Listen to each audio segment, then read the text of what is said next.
Hello friends, ഏവർക്കും PSC tips and ട്രിക്സിൻ്റെ പുതിയൊരു ക്ലാസ്സിലേക്ക് സ്വാഗതം. ഇന്നത്തെ ക്ലാസ് കുറച്ച് കറണ്ട് അഫയേഴ്സ് ചോദ്യങ്ങളാണ് കേട്ടോ. നോക്കാം. ഒന്നാമത്തെ ചോദ്യം, ഇന്ത്യയിൽ ശ്രേഷ്ഠ ഭാഷാ പദവി ലഭിച്ച ഭാഷകളുടെ എണ്ണം എത്രയാണ്? ഇന്ത്യയിൽ ശ്രേഷ്ഠ ഭാഷാ പദവി ലഭിച്ച ഭാഷകൾ 11 എണ്ണമാണ്. 11. മറാഠി, ബംഗാളി, ആസാമീസ്, പാലി, പ്രാകൃത്. ഏതൊക്കെയാണ്? മറാഠി, ബംഗാളി, ആസാമീസ്, പാലി, പ്രാകൃത് എന്നീ ഭാഷകൾക്ക് ശ്രേഷ്ഠ ഭാഷാ പദവി ലഭിച്ചത് ഏത് വർഷമാണ്? 2024 2024 മറാഠി, ബംഗാളി, ആസാമീസ്, പാലി, പ്രാകൃത് എന്നീ ഭാഷകൾക്ക് ശ്രേഷ്ഠ ഭാഷാ പദവി ലഭിച്ചത്. വേൾഡ് ക്രാഫ്റ്റ് സിറ്റി അംഗീകാരം ലഭിച്ച ഇന്ത്യയിലെ 4ാമത്തെ നഗരം ഏത്? വേൾഡ് ക്രാഫ്റ്റ് സിറ്റി അംഗീകാരം ലഭിച്ച ഇന്ത്യയിലെ 4ാമത്തെ നഗരമാണ് ശ്രീനഗർ. വേൾഡ് ക്രാഫ്റ്റ് സിറ്റി എന്ന അംഗീകാരം ലഭിച്ച ഇന്ത്യയിലെ 4ാമത്തെ നഗരമാണ് ശ്രീനഗർ. യുനെസ്കോയുടെ ക്രിയേറ്റീവ് സിറ്റി നെറ്റ്വർക്ക് സമ്മേളനത്തിലെ ബ്രാഗ മാനിഫെസ്റ്റോയിൽ ഒപ്പുവെച്ച ഇന്ത്യൻ നഗരം ഏതാണ്? യുനെസ്കോയുടെ ക്രിയേറ്റീവ് സിറ്റി നെറ്റ്വർക്കിൻ്റെ സമ്മേളനത്തിലെ ബ്രാഗ മാനിഫെസ്റ്റോയിൽ ഒപ്പുവെച്ച ഇന്ത്യൻ നഗരമാണ് കോഴിക്കോട്. 2023 മികച്ച കവിതയ്ക്കുള്ള കേരള സാഹിത്യ അക്കാദമി പുരസ്കാരം നേടിയ കവി ആരാണ്? കൽപ്പറ്റ നാരായണൻ. 2023 മികച്ച കവിതയ്ക്കുള്ള കേരള സാഹിത്യ അക്കാദമി പുരസ്കാരം നേടിയ കവിയാണ് കൽപ്പറ്റ നാരായണൻ. അദ്ദേഹത്തിൻ്റെ തിരഞ്ഞെടുത്ത കവിതകൾക്കാണ് ഈ ഒരു പുരസ്കാരം ലഭിച്ചിട്ടുള്ളത് കേട്ടോ. അപ്പോൾ ആരാണ്? കൽപ്പറ്റ നാരായണൻ. റിവൈസ് ചെയ്യാം. ഇന്ത്യയിലെ ശ്രേഷ്ഠ ഭാഷാ പദവി ലഭിച്ച ഭാഷകളുടെ എണ്ണം എത്രയാണ്? 11. മറാഠി, ബംഗാളി, ആസാമീസ്, പാലി, പ്രാകൃത് എന്നീ ഭാഷകൾക്ക് ശ്രേഷ്ഠ ഭാഷാ പദവി ലഭിച്ച വർഷം 2024. വേൾഡ് ക്രാഫ്റ്റ് സിറ്റി അംഗീകാരം ലഭിച്ച ഇന്ത്യയിലെ 4ാമത്തെ നഗരം ശ്രീനഗറാണ്. യുനെസ്കോയുടെ ക്രിയേറ്റീവ് സിറ്റി നെറ്റ്വർക്കിൻ്റെ സമ്മേളനത്തിലെ ബ്രാഗ മാനിഫെസ്റ്റോയിൽ ഒപ്പുവെച്ച ഇന്ത്യൻ നഗരമാണ് കോഴിക്കോട്. 2023 മികച്ച കവിതയ്ക്കുള്ള കേരള സാഹിത്യ അക്കാദമി പുരസ്കാരം നേടിയ കവി കൽപ്പറ്റ നാരായണൻ. അടുത്തത്, 70ാമത് ദാദാസാഹിബ് പുരസ്കാരത്തിന് അർഹനായ ബോളിവുഡ് നടൻ ആരാണ്? 70ാമത് ദാദാസാഹിബ് പുരസ്കാരത്തിന് അർഹനായ ബോളിവുഡ് നടനാണ് മിഥുൻ ചക്രവർത്തി. സാഹിത്യത്തിനുള്ള 2024 നൊബേൽ പുരസ്കാരത്തിന് അർഹയായ 2024 സാഹിത്യത്തിനുള്ള നൊബേൽ പുരസ്കാരത്തിന് അർഹയായ ദക്ഷിണ കൊറിയൻ എഴുത്തുകാരിയാണ് ഹാൻ കാങ്. 2024 ഗ്ലോബൽ ഫിൻടെക്സ്റ്റിന് വേദിയായ നഗരം. 2024 ഗ്ലോബൽ ഫിൻടെക്സ്റ്റിന് വേദിയായ നഗരമാണ് മുംബൈ. 2024 ഗ്ലോബൽ ഫിൻടെക്സ്റ്റിന് വേദിയായ നഗരം മുംബൈയാണ്. അടുത്തത്, ലോകത്തെ ആദ്യ CNG ബൈക്കായ ഫ്രീഡം 125 പുറത്തിറക്കിയ ഇന്ത്യൻ വാഹന നിർമ്മാതാക്കൾ ആരാണ്? ലോകത്തെ തന്നെ ആദ്യത്തെ CNG ബൈക്ക് ഏതാണ്? ഫ്രീഡം 125 ആണ്. ഫ്രീഡം 125 പുറത്തിറക്കിയ ഇന്ത്യൻ വാഹന നിർമ്മാതാക്കളാണ് ബജാജ് ഓട്ടോ. വിദേശ നാണ്യ ശേഖരത്തിൽ ലോകത്തിലെ 4ാമത്തെ വലിയ ശക്തിയായി മാറിയ രാജ്യമാണ് നമ്മുടെ ഇന്ത്യ. വിദേശ നാണ്യ ശേഖരത്തിൽ ലോകത്തിലെ 4ാമത്തെ വലിയ ശക്തിയാണ് ഇന്ത്യ. ഓക്കെ, അപ്പോൾ അതൊന്ന് റിവൈസ് ചെയ്യാം. 70ാമത് ദാദാ സാഹിബ് പുരസ്കാരത്തിന് അർഹനായ ബോളിവുഡ് നടൻ ആരാണ്? മിഥുൻ ചക്രവർത്തി. സാഹിത്യത്തിനുള്ള 2024 നൊബേൽ പുരസ്കാരത്തിന് അർഹയായ ദക്ഷിണ കൊറിയൻ എഴുത്തുകാരി ഹാൻ കാങ് ആണ്. 2024 ഗ്ലോബൽ ഫിൻടെക്സ്റ്റിൻ്റെ വേദിയായ നഗരം മുംബൈയാണ്. ലോകത്തെ ആദ്യത്തെ CNG ബൈക്കായ ഫ്രീഡം 125 പുറത്തിറക്കിയ ഇന്ത്യൻ വാഹന നിർമ്മാതാക്കളാണ് ബജാജ് ഓട്ടോ. വിദേശ നാണ്യ ശേഖരത്തിൽ ലോകത്തിലെ 4ാമത്തെ വലിയ ശക്തിയായി മാറിയ രാജ്യം ഇന്ത്യയാണ്. അടുത്തത്, നാഷണൽ ഇൻകം ടാക്സ് ദിനമായി ആചരിക്കുന്ന ദിവസം എന്നാണ്? നാഷണൽ ഇൻകം ടാക്സ് ദിനം എന്നാണ് July 24. July 24 national income tax ദിനം. ഇന്ത്യയിൽ 70 വയസ്സിനു മുകളിലുള്ള എല്ലാവർക്കും പ്രതിവർഷം 5 ലക്ഷം രൂപയുടെ സൗജന്യ ചികിത്സാ ആനുകൂല്യം ലഭ്യമാക്കുന്ന ഇൻഷുറൻസ് പദ്ധതി ഏതാണ്? ഇന്ത്യയിൽ 70 വയസ്സിനു മുകളിലുള്ള എല്ലാവർക്കും പ്രതിവർഷം 5 ലക്ഷം രൂപയുടെ സൗജന്യ ചികിത്സാ ആനുകൂല്യം ലഭ്യമാക്കുന്ന പദ്ധതി, ഇൻഷുറൻസ് പദ്ധതിയാണ് ആയുഷ്മാൻ ഭാരത്. ഇന്ത്യയിലെ മികച്ച ഉത്തരവാദിത്ത ടൂറിസം വില്ലേജായി തിരഞ്ഞെടുക്കപ്പെട്ട ഗ്രാമം ഏതാണ്?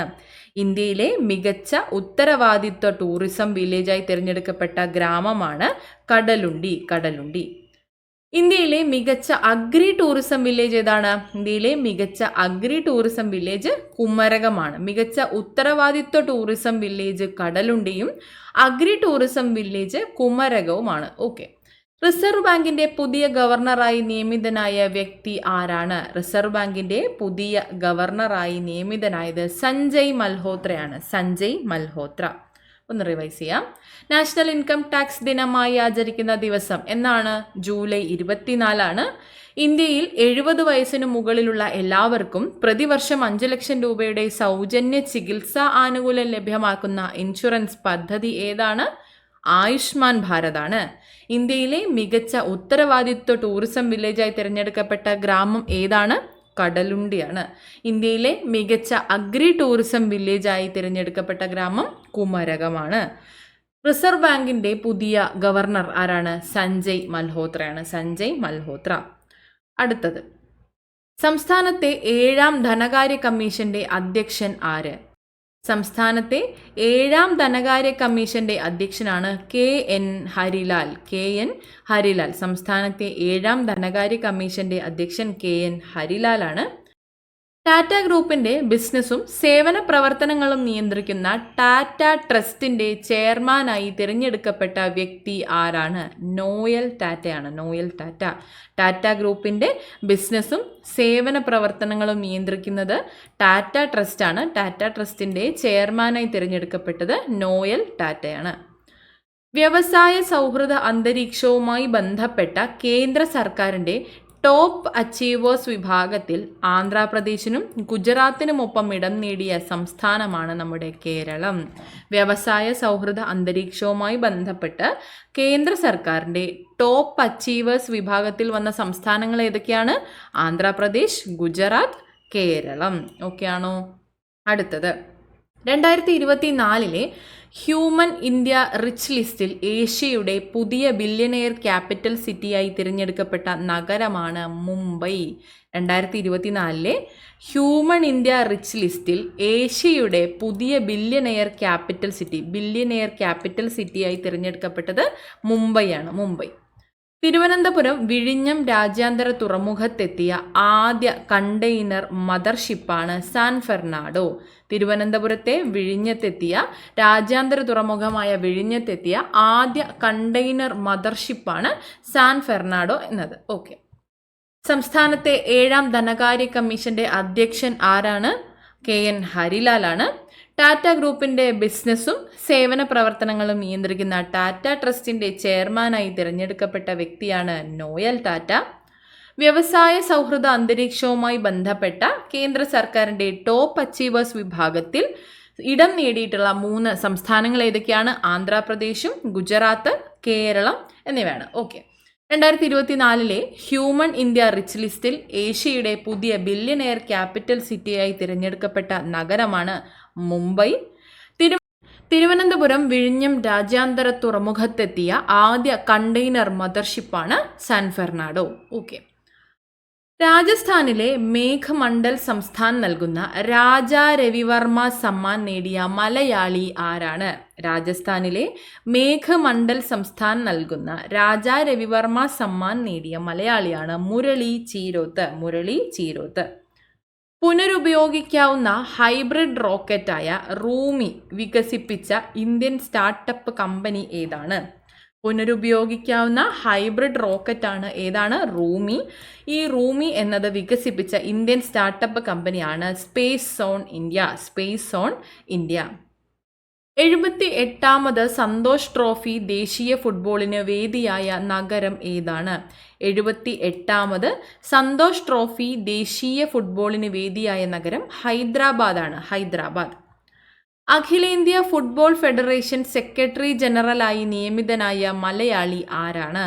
അഖിലേന്ത്യാ ഫുട്ബോൾ ഫെഡറേഷന്റെ സെക്രട്ടറി ജനറലായി നിയമിതനായ മലയാളിയാണ് പി അനിൽകുമാർ. 2024 പാരീസിൽ നടന്ന പാരീസ് പാരാലിമ്പിക്സിൽ 1ാം സ്ഥാനത്തെത്തിയ രാജ്യമാണ് ചൈന. 2024 പാരീസ് പാരാലിമ്പിക്സിൽ 1ാം സ്ഥാനത്തെത്തിയ രാജ്യം ചൈനയാണ്. ഓക്കെ. രാജസ്ഥാനിലെ മേഘമണ്ഡൽ സംസ്ഥാൻ നൽകുന്ന രാജാ രവിവർമ്മ സമ്മാൻ നേടിയ മലയാളിയാണ് മുരളി ചീരോത്ത്. പുനരുപയോഗിക്കാവുന്ന ഹൈബ്രിഡ് റോക്കറ്റായ റൂമി വികസിപ്പിച്ച ഇന്ത്യൻ സ്റ്റാർട്ടപ്പ് കമ്പനിയാണ് സ്പേസ് സോൺ ഇന്ത്യ. 78ാമത് സന്തോഷ് ട്രോഫി ദേശീയ ഫുട്ബോളിന് വേദിയായ നഗരം ഹൈദരാബാദ്. അഖിലേന്ത്യാ ഫുട്ബോൾ ഫെഡറേഷന്റെ സെക്രട്ടറി ജനറലായി നിയമിതനായ മലയാളിയാണ് പി അനിൽകുമാർ. 2024 നടന്ന പാരീസ് പാരാലിമ്പിക്സിൽ 1ാം സ്ഥാനത്തെത്തിയ രാജ്യം ചൈന. ഓക്കെ. അടുത്തത്, ഇന്ത്യൻ ക്രിക്കറ്റ് ടീമിന്റെ മുഖ്യ പരിശീലകനായി തിരഞ്ഞെടുക്കപ്പെട്ട മുൻ ക്രിക്കറ്റർ ആരാണ്?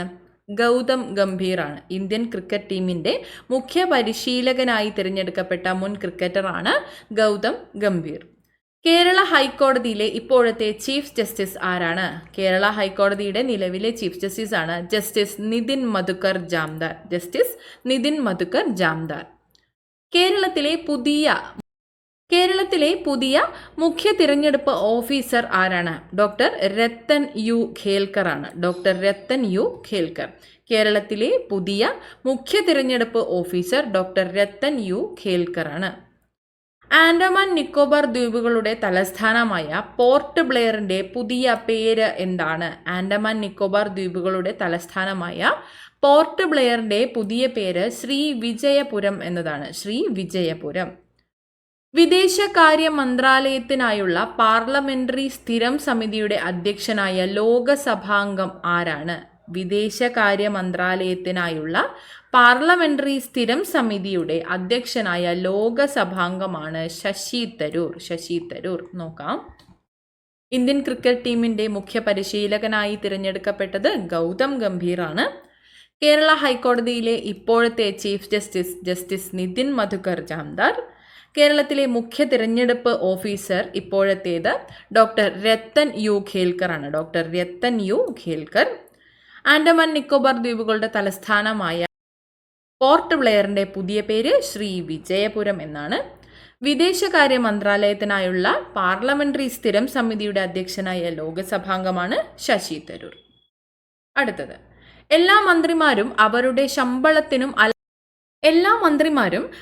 ശമ്പളത്തിനും അലവൻസുകൾക്കും ആദായ നികുതി നൽകണമെന്ന് തീരുമാനിച്ച സംസ്ഥാനമാണ് മധ്യപ്രദേശ്. എല്ലാ മന്ത്രിമാരും അവരുടെ ശമ്പളത്തിനും അലവൻസുകൾക്കും ആദായ നികുതി നൽകണമെന്ന് തീരുമാനിച്ച സംസ്ഥാനം ഏതാണ്? മധ്യപ്രദേശാണ്. 53ാമത് GST കൗൺസിലിന്റെ മീറ്റിംഗിന്റെ വേദി എവിടെയാണ്? 53ാമത് GST കൗൺസിൽ മീറ്റിംഗിന്റെ വേദി ന്യൂഡൽഹി. ടീസ്റ്റ നദീജലം പങ്കിടുന്നതുമായി ബന്ധപ്പെട്ട കരാറിൽ ഇന്ത്യക്കൊപ്പം ഒപ്പുവെച്ച രാജ്യമാണ് ബംഗ്ലാദേശ്. ടീസ്റ്റ നദീജലം പങ്കിടുന്നതുമായി ബന്ധപ്പെട്ട കരാറിൽ ഒപ്പുവെച്ചത് ആരൊക്കെയാണ്? ഇന്ത്യയും ബംഗ്ലാദേശും. 2024 നടന്ന ഇന്ത്യയുടെ ആദ്യത്തെ ബഹുരാഷ്ട്ര വ്യോമ അഭ്യാസം എന്ത് പേരിലാണ് അറിയപ്പെടുന്നത്?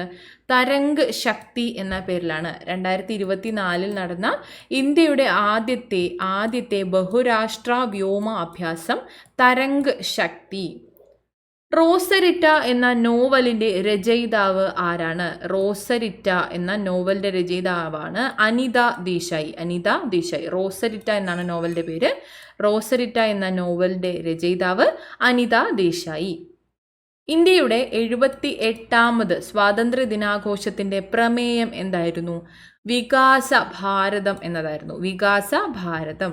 ഇന്ത്യയുടെ 78ാമത് സ്വാതന്ത്ര്യ ദിനാഘോഷത്തിന്റെ പ്രമേയം വികാസ ഭാരതം. ഓക്കെ, നമുക്കൊന്ന് റിവൈസ് ചെയ്യാം. എല്ലാ മന്ത്രിമാരും അവരുടെ ശമ്പളത്തിനും അലവൻസുകൾക്കും ആദായ നികുതി നൽകണമെന്ന് തീരുമാനിച്ച സംസ്ഥാനമാണ് മധ്യപ്രദേശ്. 53ാമത് GST കൗൺസിൽ മീറ്റിംഗിന്റെ വേദി ന്യൂഡൽഹി. ടീസ്റ്റ നദീജലം പങ്കിടുന്നതുമായി ബന്ധപ്പെട്ട കരാറിൽ ഇന്ത്യക്കൊപ്പം ഒപ്പുവെച്ച രാജ്യമാണ് ബംഗ്ലാദേശ്. ഇന്ത്യ ബംഗ്ലാദേശാണ് ഈ ഒരു കരാറിൽ ഒപ്പുവെച്ചത്. ടീസ്റ്റ നദീജല പങ്കിടുന്നതിനായിട്ടുള്ള കരാറിൽ ഒപ്പുവെച്ചതാരാണ്? ഇന്ത്യയും ബംഗ്ലാദേശുമാണ്. 2024 നടന്ന ഇന്ത്യയുടെ ആദ്യ ബഹുരാഷ്ട്ര വ്യോമാഭ്യാസമാണ് തരംഗ് ശക്തി. റോസരിറ്റ എന്ന നോവലിന്റെ രചയിതാവ് അനിത ദേശായി.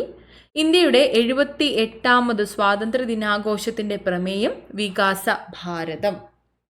അടുത്തത് 2024 അന്താരാഷ്ട്ര യോഗാ ദിനത്തിന്റെ പ്രമേയം എന്തായിരുന്നു? 2024 അന്താരാഷ്ട്ര യോഗാ ദിനത്തിന്റെ പ്രമേയം yoga for self and society എന്നതാണ്. Yoga for self and society. 2024 അന്താരാഷ്ട്ര യോഗാ ദിനത്തിന്റെ പ്രമേയമാണ് yoga for self and society.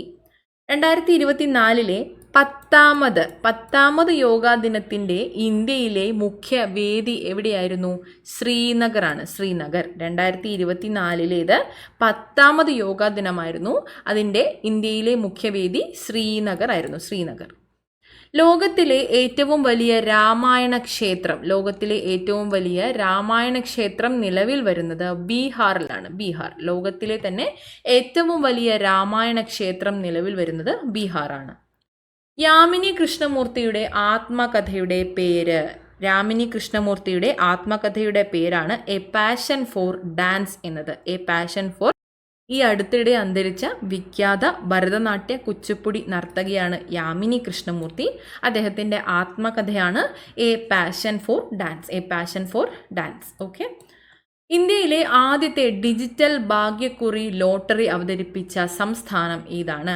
ഇന്ത്യയിലെ ആദ്യത്തെ ഡിജിറ്റൽ ഭാഗ്യക്കുറി ലോട്ടറി അവതരിപ്പിച്ച സംസ്ഥാനം മേഘാലയ.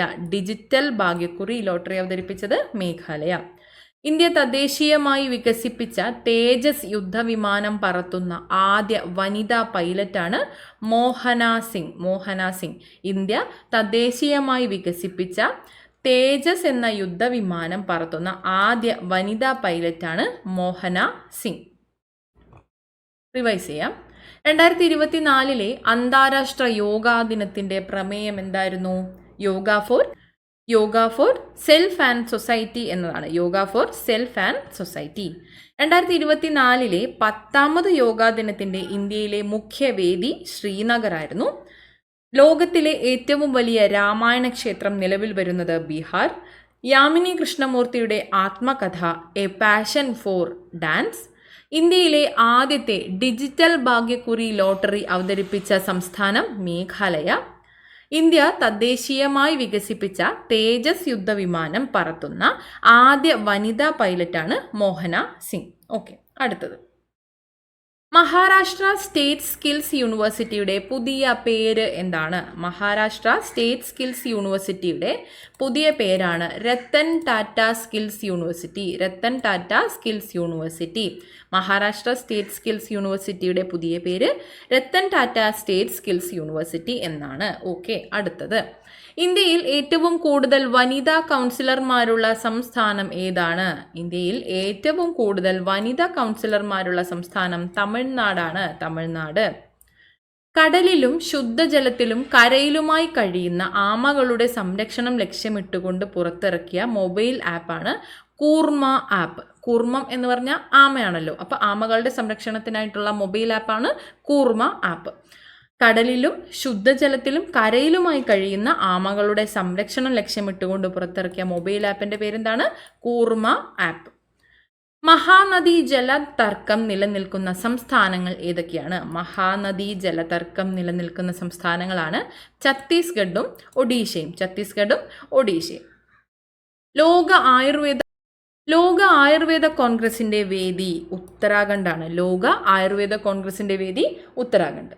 ഇന്ത്യയിലെ ആദ്യത്തെ ഭരണഘടനാ പാർക്ക് നിലവിൽ വന്ന നഗരം ഏതാണ്? ഇന്ത്യയിലെ ആദ്യത്തെ ഭരണഘടനാ പാർക്ക് നിലവിൽ വന്ന നഗരമാണ് പൂനെ. ഇന്ത്യയിലെ ആദ്യത്തെ ഭരണഘടനാ പാർക്ക് പൂനെയിലാണ്. ഓക്കെ, ലാസ്റ്റ് സെറ്റാണ് മഹാരാഷ്ട്ര സ്റ്റേറ്റ് സ്കിൽസ് യൂണിവേഴ്സിറ്റിയുടെ പുതിയ പേര് Ratan Tata state skills university എന്നാണ്.